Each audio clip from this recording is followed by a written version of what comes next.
Buenas tardes, soy Orlando Viñolo, profesor de Derecho Administrativo de la Universidad de Piura, Facultad de Derecho. Soy además miembro del Tribunal de Indecopi, la Sala de Barreras de Eliminación de Barreras Burocráticas, y también socio del estudio Viñolo Reyes Arrece, asociados. En esta oportunidad me han pedido las personas del portal JUS 360 poder comentar algunas de las medidas y el contexto jurídico que se ha dado alrededor de esta crisis sanitaria global que ha tenido impacto en el país. A partir de esto estoy muy agradecido y bueno, quedo a disposición para las preguntas que consideren pertinentes.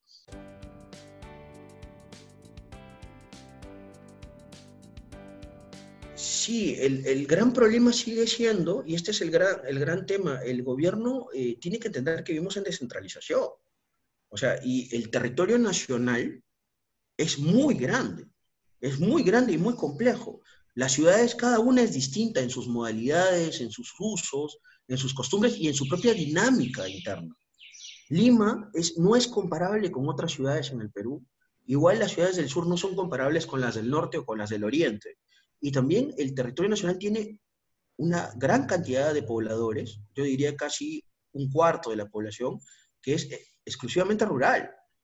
Entonces, las medidas han sido pensadas para la urbe, pero no han sido pensadas para toda la población peruana. Ahí hay todo un tema que creo yo que el gobierno tiene que entender, descentralización y diferencias dentro de la unidad. Eso es un elemento de conformación mental, finalmente, de los que gobiernan. O sea, tú no gobiernas para los ciudadanos de las urbes, tú gobiernas para todos los ciudadanos. Y ahí hay que ir diferenciando. Y también otro elemento que tiene que ver con la proporcionalidad, que creo yo no está en las medidas. Hay departamentos hasta ahora, y yo he contado 10 al menos, que no tienen ningún nivel de infección. Estoy hablando de la Sierra Central, la zona baja de la selva, Ucayali, y Cajamarca. Extrañamente, Cajamarca no aparece ahora en ninguna de las estadísticas con infectados, salvo que hoy día me desmientan a mediodía, que ya estamos más de mediodía, y aparezca algún infectado en esa zona. Entonces, la pregunta es, estas personas, estos ciudadanos que viven en esos 10 departamentos o menos, ¿deberían seguir siendo confinados socialmente sin seguir la proporcionalidad o deberían empezarse a reactivar la vida interna de esas ciudades y provincias para poder ir haciendo lentamente el cambio hacia fuera de la cuarentena? Porque finalmente el problema se está centrando solo en Lima y Callao. Ese es el gran eje donde está la mayor cantidad de infectados.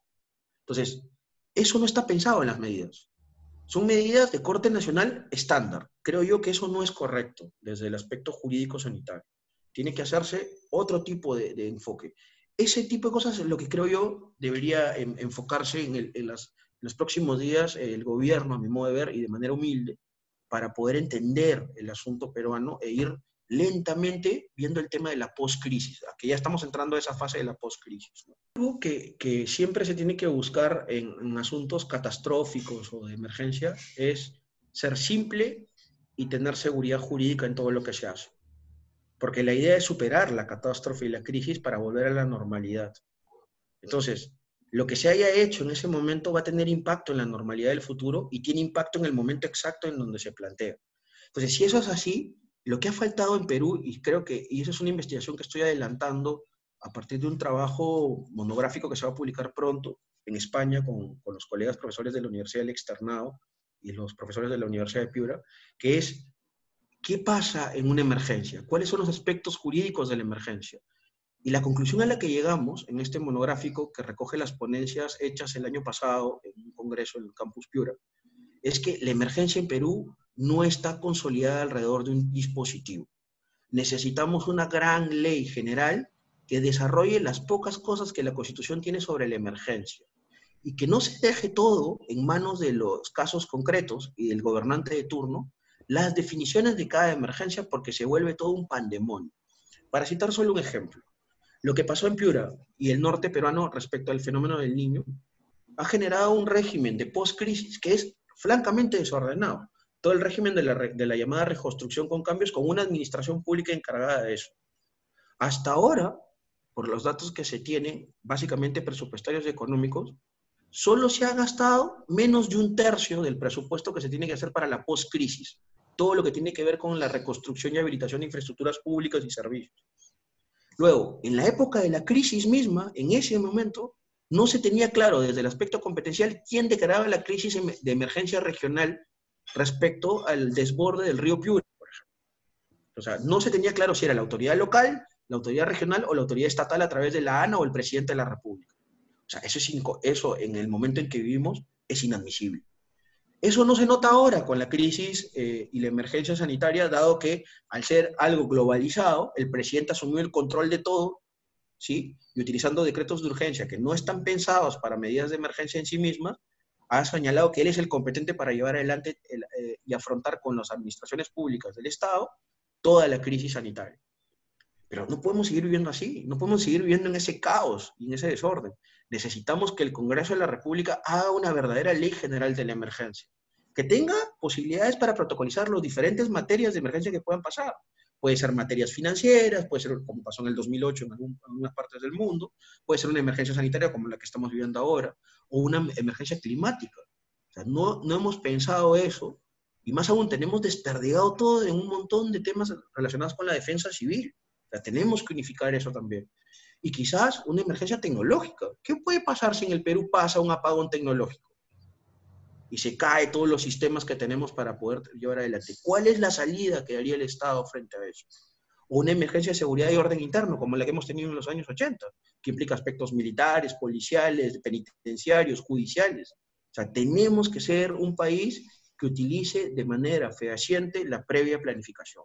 Y eso significa tener una ley general sobre la materia y luego potestades reglamentarias entregadas a las administraciones competentes por tipos de emergencia. Eso va a llevar a que tengamos luego una crisis y post-crisis y una planificación antes de la crisis que sea ordenada y que no genere todos estos exabruptos que estamos viviendo ahora y que por tanto afectan de cierta manera la tranquilidad, el orden público y algunos derechos constitucionales, ¿no? Yo añadiría una reflexión de optimismo, ¿no? Una reflexión de fuerza para nuestro pueblo, ¿no? Sé que muchos, los que tienen la suerte de tener internet, mirarán este video, pero hay muchos otros que no lo tienen y que quizás no puedan ni siquiera poder tener un nivel de capacidad para poder relacionarse con otros debido al confinamiento y que están pasando hambre y muchas necesidades, ¿no? Creo yo que esta prueba que nos ha puesto la naturaleza y también la vida solamente puede ser superada desde la disciplina y la paciencia. O sea, no veo otra manera de poder hacerlo, pero también entendiendo que tenemos que ser reflexivos en lo que hagamos. O sea, no debemos ser personas que aceptemos como ciudadanos todo lo que viene de arriba sin asumir, criticar y ayudar en lo que se pueda y reflexionar críticamente en lo que no está bien. Creo yo que en el Perú nos hemos acostumbrado a tener un nivel de poca crítica frente a lo público. Y eso no es correcto en una democracia. Tenemos también que pensar que el Congreso y el Poder Judicial son parte de la solución de esta crisis. Ellos tienen que estar presentes porque toda solución que implica un prestador, un implementador como el Ejecutivo, tiene que tener al costado a alguien que represente la limitación a ese poder público. Y ese es el Congreso. Y evidentemente a alguien que los controle, que es el judicial, en aspectos netamente jurídicos. Entonces, creo yo que, dado que somos un país que somos muy resilientes y que hemos aportado muchas cosas a lo largo de nuestra historia republicana, creo yo que esta crisis en algún momento tendrá que ser estudiada para poder sumarse a otras y poder dar una solución al futuro y que las próximas generaciones no sufran estos embates, no sufran estas cosas de la manera como la estamos sufriendo ahora y con la incertidumbre que existe, ¿no? Creo que esa sería la reflexión final.